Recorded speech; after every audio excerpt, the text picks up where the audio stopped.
All yours. Thank you, David. Cheers. Hiya. Hi, everybody. It's nice to see everyone. Really nice. I'm pleased that Dorothy's managed to join. I've just been chatting with her on Messenger about some of our ward work, and I said, "Oh, can you make it along?" And she said, "Oh, is that the Happy Mondays thing?" The Many Monday, and I just thought that's really nice. I think you should call it that. And I think it's a really good format as well, with having that week in a minute or in a couple of minutes, because it gives a nice sort of context and overview. And I guess sort of like the poverty and inequality champion role has evolved in relation to that context, we could say.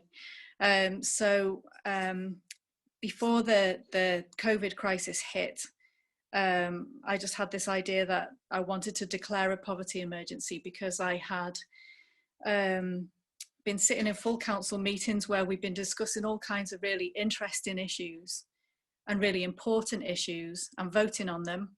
And sometimes, you know, lots of cross-party and enthusiastic agreement on a whole range of issues. And it's great when that happens. But I just kept feeling there's this huge issue of poverty there, even before COVID, where increasing numbers of people, as we know, over the last 10 years, I mean, sort of going back before that, I can remember we didn't talk about food banks. There weren't any such thing as food banks as far as anyone was aware. You know, if someone was in a lot of need, they could maybe get a loan or a grant or some help from social services. In extreme cases, you know, maybe they might need a bit of help with furniture for a new flat if they really, you know, not able to manage that for themselves.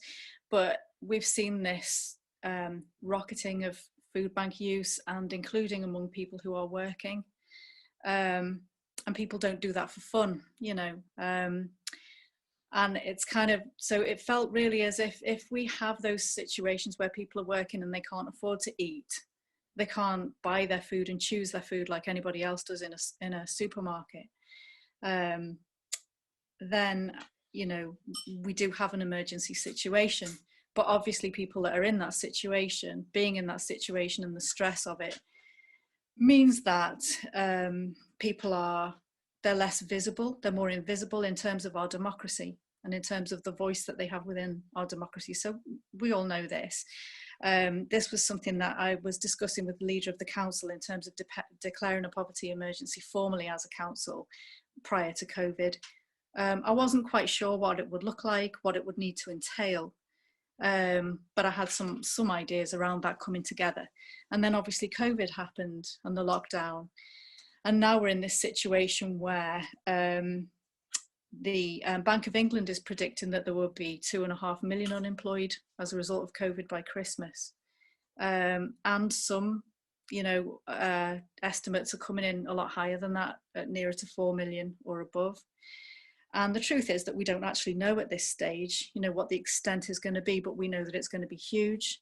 And we know that we're coming up to a number of significant cliff edges in terms of you know, the lifting of the evictions ban and reimposing of benefits sanctions, and businesses going out of business, particularly small and middle sized businesses. So some of the larger businesses have actually profited and they've increased their profits through this crisis. But the burden is going to fall more heavily on smaller employers and their employees. And also we know that in turn is going to mean that the labour market is going to be a more competitive dog-eat-dog environment, in which terms and conditions are going to be, you know, further pushed down. So all of this sounds rather bleak. It is rather bleak. I've been working on, I think that I've had the first bit of caseworkers come in this week in terms of supporting someone with a threatened eviction. And I've joined the tenants union myself so that I can try and learn more about Section 21s and the various different ways that we can help support people around that. So it's kind of like my work as a councillor, my work as leaders champion is split between the normal work that you do as a councillor, but also some of this casework that's coming in, and I need to learn a lot more about that so I can be more supportive to people, and I think all of us probably do. And looking at the bigger picture, looking at, well, we know it's going to be bad. We know what's going to happen is going to be colossal, really, in terms of unemployment, in terms of poverty. And so what can we do in terms of influencing the council, in terms of how the council plans? Because we're creating a new part to our council plan. We've got the council plan, which is Build Back Better. It's not Build Back Better. It's not going to get in trouble. The council plan, Stronger Futures. Stronger Futures? Stronger Future. And we've got a new plan which is going to link to that, which takes account of the COVID situation and the COVID impacts. And so I want to make sure that those voices that are hidden, those people who are disproportionately impacted by COVID, which is the people that are on the lowest incomes and in the most secure, situations, actually that their voices and their circumstances are heard loud and clear, and that's woven into any plan that we have, so that at a local level we can reprioritize where we need to. We can make sure that it's on an equal footing with the climate in terms of this is an emergency. The climate emergency is something that it threatens life, and that's going to start with the people that are in the lowest income countries, and it's going to domino effect across to the rest of us. But it's something that is unfolding and that we can still do something to prevent, and we have to do that.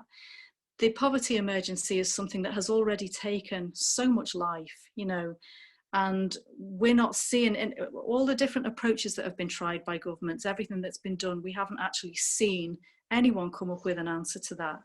And if we look at the evidence around why people are in poverty and the assumptions that are made about that are next to the evidence as to why people are in poverty, then it becomes apparent that there's a lot of things that we aren't doing that we could do, that we need to do. And we have to take an evidence-based approach. So that's what the poverty emergency, first of all, proposes to do. It proposes to have a much more close look at poverty data, poverty statistics. So within that, I've been in touch with our research and intelligence team, and I've been in touch with local academics within the University of Chester. There's someone that I need to contact within Keele. And there are other people that I've been in touch with who have an academic take on this from other perspectives as well, linked to poverty. And we need to have a look at what data we've got, what studies are ongoing, what the gaps are, so that we can have a better understanding of the exact nature of this disproportionate impact of COVID on people on low incomes. That helps us to fill out the picture. We can then, because if this works, and if we manage to pass this at full council, it means that we've made a commitment to doing that and to filling out a fuller picture, and to actually put in poverty centre stage with climate. So you've got these two, and they are very closely interlinked, and there are lots of areas of climate change and the work around that and the work around poverty that sit together and that need to sit together in order for us to succeed in either one of them.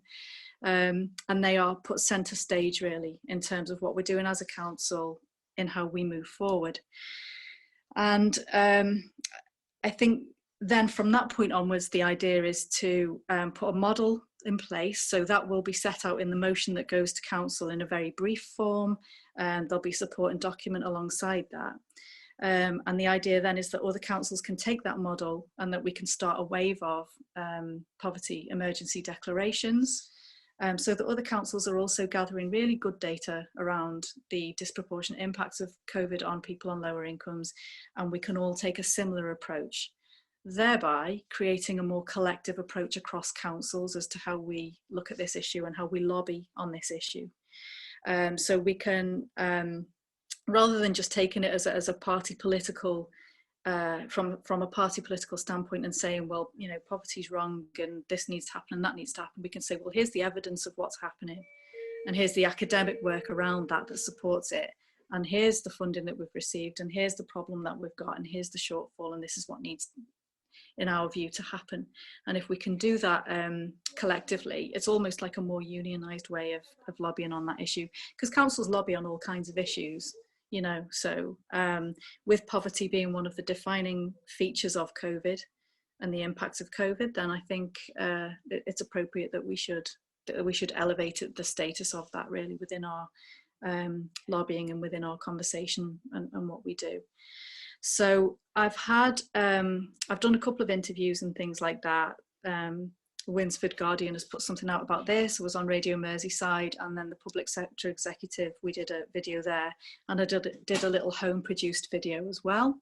And we've so far had about 12 councils contact us asking for more information and interested in taking this forward themselves. And one of those councils is actually a Lib Dem led council. It's not a Labour run council. So that it shows that there is scope for this to be carried across as a cross-party issue. It's not necessarily just a Labour issue, which I think is really positive. What's challenging is, for me, I suppose, is kind of putting this in politically neutral terms, because, you know, I do see poverty as a political issue, and I always have done, and that's why I'm involved in politics. But, you know, I think that if we can keep it as an evidence-based approach and we can do what we can do, you know, in that regard, I think that gives it a stronger footing to stand on in terms of cross-party efforts. And when I sort of floated this issue at this suggestion at Cabinet, one of the questions that came from one of the Conservative councillors was with regard to rural poverty. So I think that there's across the various different political parties, there has been involvement in the Poverty Truth Commission. Yeah, it's not just a Labour issue. So it's something that I think that we can all look at what's happened with COVID. We can all look at things like, you know, the essential workers that kept the country running while, you know, everyone was at home and, you know, worried about going out, even, you know, to get their shopping in. We had the shop workers there keeping things running. We had people stocking warehouses at Amazon to make, you know, delivery drivers, and all of these, you know, insecure, low-paid workers were hailed as heroes at the start of the pandemic. Well, I think what we need to do is keep the spotlight on that, really. These heroes that have kept us going are the very same people that are now going to be at most risk of being laid off, or of having their terms and conditions, you know, sort of what do you call it, undermined further. What I'd really like is for us to have a much closer connection, because through the Poverty Truth Commission, there's already a lot of really amazing partnership work that has gone on, not just with people from within the community, that's the community inspirers, but also with various different key organisations that might be able to have an impact on poverty, whether that's voluntary sector or public or private. What I want us to do is to broaden out that partnership. That's what we're in the process of doing at the moment. So I'm in touch with Peter Middleman, who is represents the NEU and also the TUC regionally in the Northwest, and hoping that he will be able to be involved in our Poverty Truth Advisory Group, so that we've got a finger on the pulse in terms of the effects of COVID and this recovery period, if that's what it is, if that's what it turns out to be, on the lowest paid workers. And also so that we've got a communication channel with them as well, so that we can, I don't know, promote what's happening at the moment is, which is a really positive thing after the defeat that we had in the last election, just before Christmas, is that a lot of grassroots groups are springing up within communities to support people with things like eviction notices.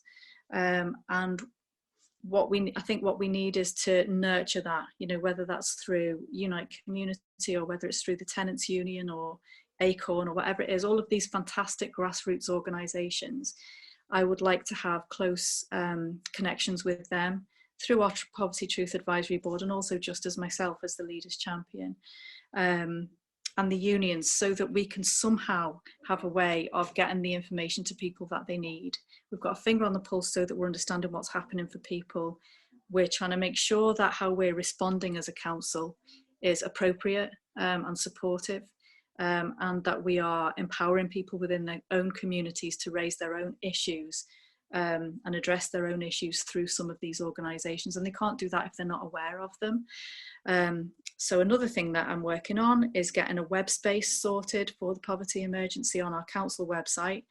That'll be a way that I can share what's happening here in Cheshire West and Chester with regards to that whole project. And also we can share what's happening within the Poverty Truth Advisory Board. And I hope also that we'll be able to just signpost and highlight for people that there are these community-based grassroots organisations out there as well. So that people can access that support in an empowering way and can join some of these unions maybe and be ready, you know, if they can see that they might have some problems on the horizon. What else can I tell you? I'm trying to think. One aspect to this, which is more recent, because I haven't finished writing this motion yet. And it's really difficult because I'm going to have to keep it short, but there's so much that I want to say in it. And there's so much detail that keeps getting added as well. But I think a really important element of this, and I'm pretty sure, you know, as a Labour council, Labour, yeah, it's not a lot of Labour control, there's no overall control, but, you know, we're sort of running things at the moment.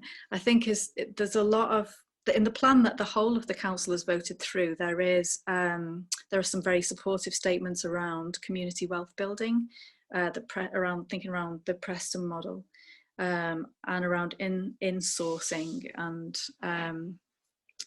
and new approaches, new economic approaches, basically. And that plan was written before COVID, and the in principle support for those alternative economic approaches was there before COVID. And I think one of the things that COVID, it makes obvious to me, is that we are going to need to have a really serious look at that, in terms of the difference that can make for people on low incomes.